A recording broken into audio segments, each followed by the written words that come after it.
इस खबर के प्रायोजक हैं Manohar Lal jewellers, sector 18, Noida, UP. Reserve bank of India (RBI) बैंकों को दिए जाने वाले कर्ज की दर यानी रेपो रेट में 0.50% की कटौती की है।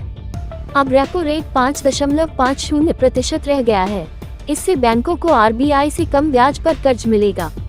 ब्याज में इस कटौती को बैंक अपने ग्राहकों को ट्रांसफर करते हैं, तो आने वाले दिनों में लोन सस्ते हो सकते हैं।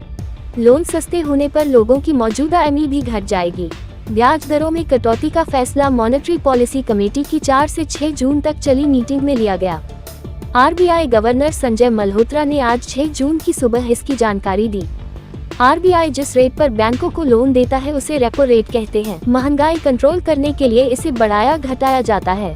ताज़ा कटौती के बाद 20 साल के लिए लिए गए 20 लाख रुपए के लोन पर करीब 1.48 लाख रुपए का फायदा मिलेगा।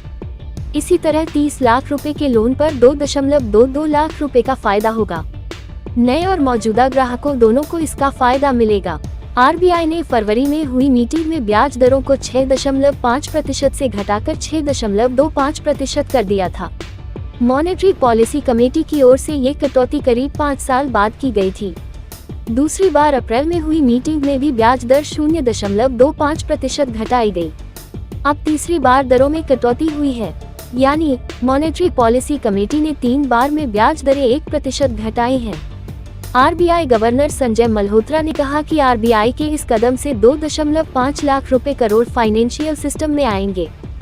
CRR वो पैसा है जो बैंकों को अपने कुल जमा का एक हिस्सा reserve bank of India (RBI) के पास रखना होता है।